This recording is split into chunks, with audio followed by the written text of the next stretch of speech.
가장 완전한 것은 무엇인가 모자란 듯하다. 하지만 그 효용이 다함이 없다. 충만된 것은 텅 빈 것 같이 보인다. 하지만 그 효용에는 끝이 없다. 크게 곧은 것은 굽은 것 같고 가장 뛰어난 기교는 서툴게 보이며 뛰어난 웅변은 눌변처럼 들린다. 움직이면 추위를 이길 수 있고 고요히 있으면 더위를 이길 수 있다. 끝을 맺기를 처음과 같이 하면 실패가 없다. 사람이 살아있을 적에는 부드럽고 약하지만 죽고 나서는 굽고 강해진다. 만물이나 초목들도 살아있을 적에는 부드럽고 여리지만 죽고 나서는 말라서 뻣뻣해진다. 그러므로 굵고 강한 것은 죽음의 무리이고 부드럽고 약한 것은 삶의 무리이다. 강하고 큰 것은 아래에 머물고 부드럽고 약한 것은 위에 있게 되는 것이 자연의 법칙이다. 천하의 지극히 부드러운 것이 천하의 강한 것을 지배한다. 고드려거든 몸을 구부리라. 스스로 드러내지 않는 까닭에 오히려 그 존재가 밝게 나타나며 스스로를 옳다고 여기지 않는 까닭에 오히려 그 옳음이 드러나며 스스로 뽐내지 않는 까닭에 오히려 공을 이루고 스스로를 자랑하지 않는 까닭에 오히려 그 이름이 오래 기억된다. 성인은 다투지 않는 까닭에 천하가 그와 맞서 다툴 수 없는 것이다. 생각을 조심하라. 생각은 말이 된다. 말을 조심하라. 말은 행동이 된다. 행동을 조심하라. 행동은 습관이 된다. 습관을 조심하라. 습관은 인격이 된다. 인격을 조심하라. 인격은 운명이 된다. 우울한 사람은 과거에 살고 불안한 사람은 미래에 살고 평안한 사람은 현재에 산다. 가장 으뜸가는 처세술은 물의 모양을 본받는 것이다. 강한 사람이 되고자 한다면 물처럼 되어야 한다. 장애물이 없으면 물은 흐른다.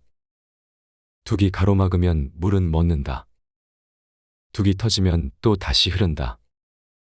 네모진 그릇에 담으면 네모가 되고 둥근 그릇에 담으면 둥글게 된다. 그토록 유연하기 때문에 물은 무엇보다 필요하고 또 무엇보다도 강하다. 가장 이상적인 생활 태도는 물과 같이 되는 것이다.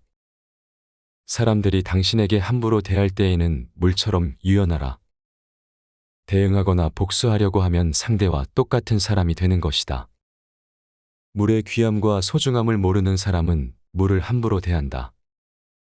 따라서 당신을 아낄 줄 모르고 소중함을 모르는 것이니 그저 물이 되어 흘려보내야 한다. 바다는 낮은 곳에 머물므로 물의 왕이 된다. 바다가 모든 계곡물의 왕이 될 수 있는 것은 자신을 잘 낮추기 때문이다. 이로 인해 모든 계곡물들의 왕이 될 수 있다. 물은 높은 곳에서 낮은 곳으로 흐르기 때문이다. 그러므로 백성의 위에 서고자 한다면 반드시 말을 겸손하게 해야 하고 백성의 앞에 서고자 한다면 반드시 몸을 낮추어야 한다. 그러면 성인이 위에 있어도 백성이 무겁게 여기지 않을 것이고 앞에 머물러도 백성이 새롭게 여기지 않을 것이다. 그러므로 세상 사람들이 가까이 받들며 실증내지 않는 것은 성인이 백성과 다투지 않기 때문이다. 이렇게 하면 세상에서 아무도 그와 다툴 수 없을 것이다.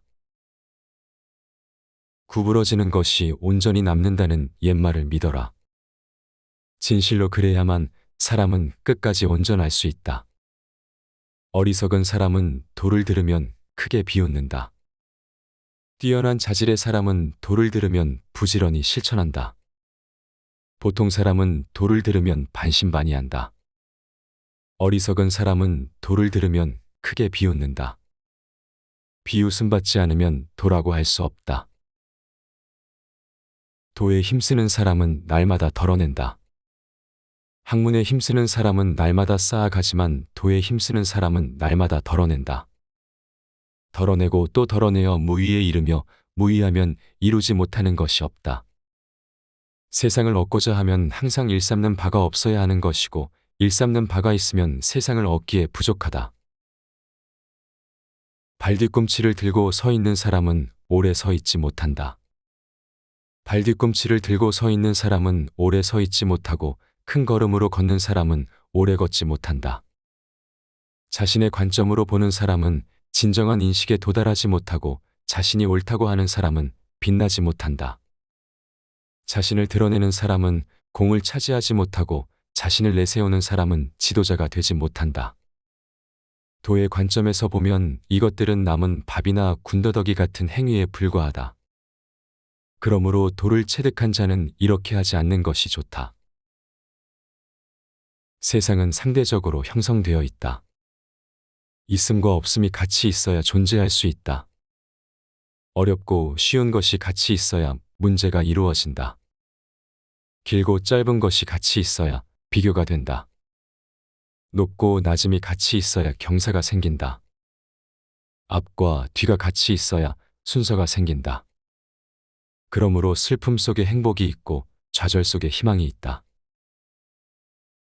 가지 않으면 이루지 못하고 하지 않으면 이루지 못한다. 아무리 가깝게 있어도 내가 팔을 뻗지 않으면 결코 원하는 것을 잡을 수 없는 것이다. 진실된 말은 꾸밈이 없고 꾸밈이 있는 말은 진심이 없다. 적게 가지는 것은 소유다. 많이 가지는 것은 혼란이다.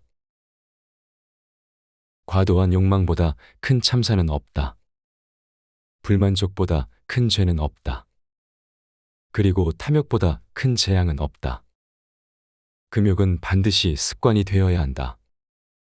금욕을 하면 할수록 덕을 그만큼 쌓게 되고 덕을 많이 쌓은 사람은 억제지 못할 것이 없게 된다. 세상에서 가장 강한 사람은 자기 자신을 이기는 사람이다. 현재의 나를 버린다면 미래의 내가 될 수 있다. 훌륭한 무사는 힘을 내보이지 않고 잘 싸우는 사람은 환한 기색을 내보이지 않으며 잘 이기는 사람은 함부로 다투지 않고 남을 잘 쓰는 사람은 항상 그 사람보다 낮은 위치에 있다. 무엇을 크게 하려고 하거나 큰 나라를 다스리는 것은 작은 생선을 굽듯이 해야 한다. 세심하고 정성스럽게 신경 써야 한다는 것이다. 귀함은 천함의 근본으로 삼는다. 귀함은 천함을 근본으로 삼고 높음은 낮음을 근본으로 삼는다. 이 때문에 임금은 스스로를 가리켜 고와 부족한 사람, 덕없는 사람이라 말한다. 이것은 바로 천함을 근본으로 삼고 자신을 낮추고 겸손해지는 것이다. 그러므로 옥처럼 빛나고자 하지 말고 돌처럼 투박해지도록 하라. 공을 세운 뒤에는 물러가는 것이 하늘의 길이요 사람의 도리다. 공이 이루어지면 그 속에 살 생각을 마라. 공이 이루어지면 몸은 물러나야 한다. 끝을 맺기를 처음과 같이 하면 실패가 없다.